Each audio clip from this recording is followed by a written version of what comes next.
What does it take to build and maintain a truly creative company? How do you foster innovation while keeping teams motivated and connected? Hi, everybody. Welcome back to the HPTV channel. Today, we're diving into the world of Pixar.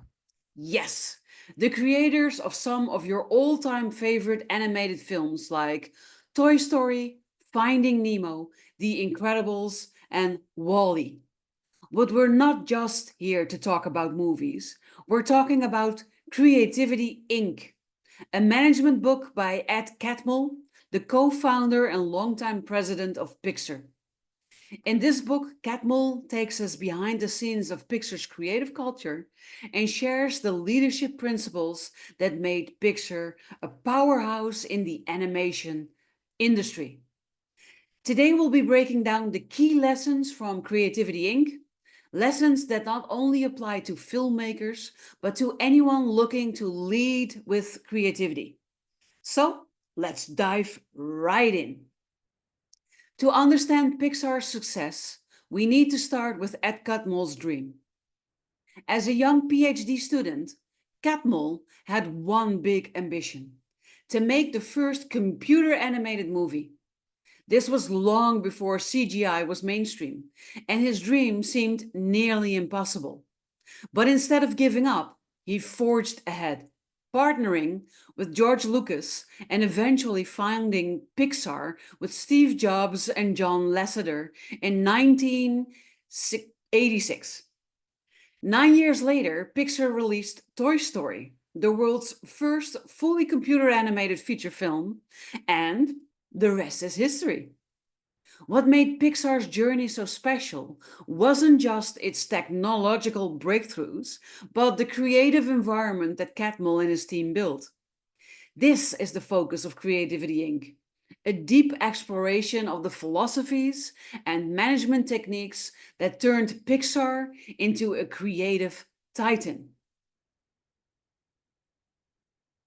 In his book, Catmull shares how the dream of computer animation was nurtured and realized through a combination of ambition, collaboration, and risk taking.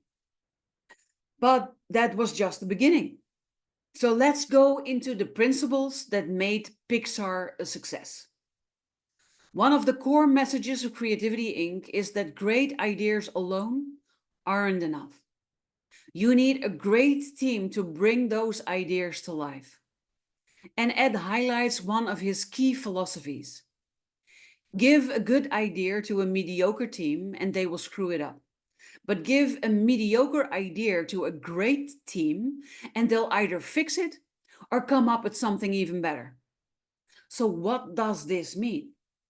It means that building a successful creative company isn't just about hiring geniuses or having amazing ideas.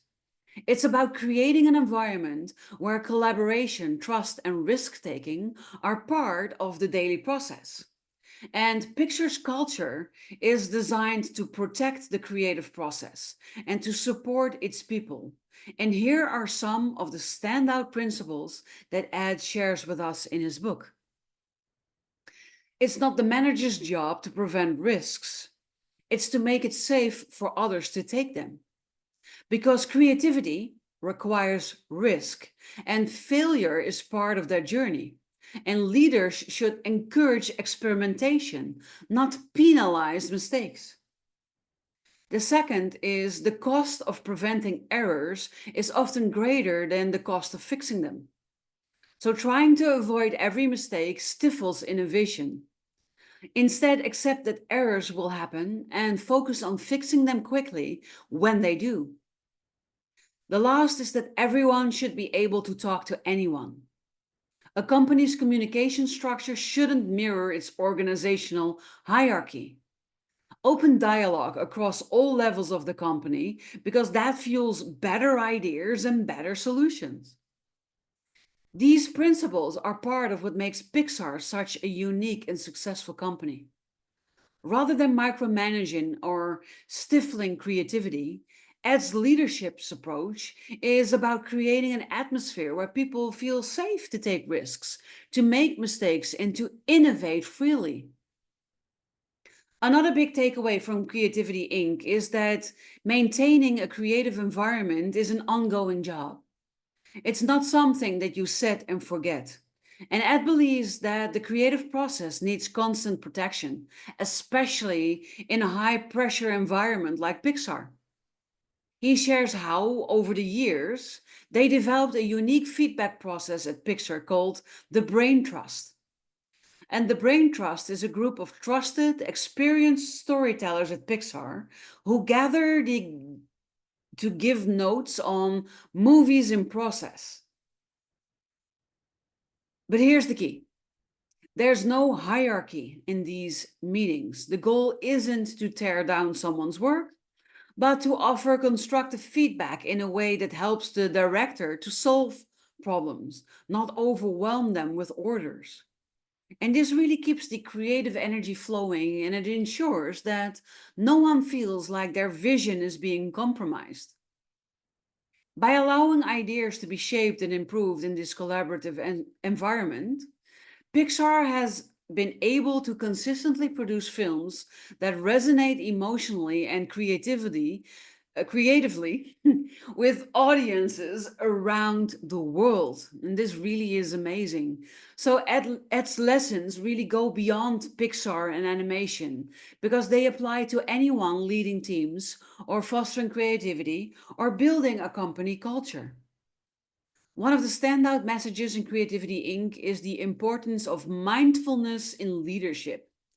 Ed writes that leaders must be aware of their own biases and blind spots, and they must constantly check to make sure that they're not unintentionally stifling creativity. He also emphasizes the importance of humility in leadership. Even with Pixar's success, Ed continually sought ways to improve and adapt.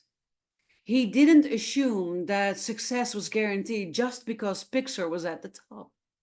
In fact, one of his greatest fears was becoming complacent, believing that what worked in the past would automatically work in the future. This mindset of continuous learning and adaptability is a powerful leadership lesson for anyone running a creative business. So, how do we take these Pixar principles and apply them to our own lives and work? Whether you're leading a team, working on a creative project, or just trying to foster more innovation in your daily routine, here are a few key takeaways from Creativity Inc. The first is to encourage risk taking. Don't let fear or failure hold back innovation. Create a space where people feel safe to experiment, to fail, and to learn from those failures. The second is to foster open communication. Break down hierarchical barriers and make sure that everyone feels like their voice is being heard. Open dialogues lead to better ideas and better solutions. Another one is to stay humble and adaptable. Even when you achieve success, don't get complacent. Stay curious, keep learning, and be willing to change your approach as new challenges arise. Protect the creative process. Creativity requires constant nurturing. So make sure that you're actively maintaining an environment where creativity can thrive and flourish. At its core, Creativity Inc. is a masterclass in creative leadership. And Ed Catmull gives us a behind the scenes look at Pixar. But more importantly, he offers timeless wisdom on how to lead with empathy, humility, and a deep respect for the creative process. It is a must read for anyone looking to inspire innovation in their work or business. If you've read Creativity Inc., then please let me know in the comments what lessons resonated with you the most. And if you haven't done so, then the link to buy this book is in the description, and I would love to hear from you after you've read it.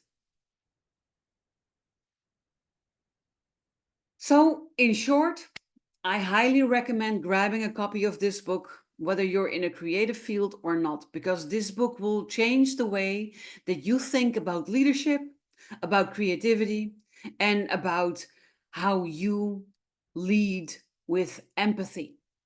So thank you for watching. Thank you for being here. Make sure that you like the video, subscribe to the channel so that you never miss other deep dives into other amazing books.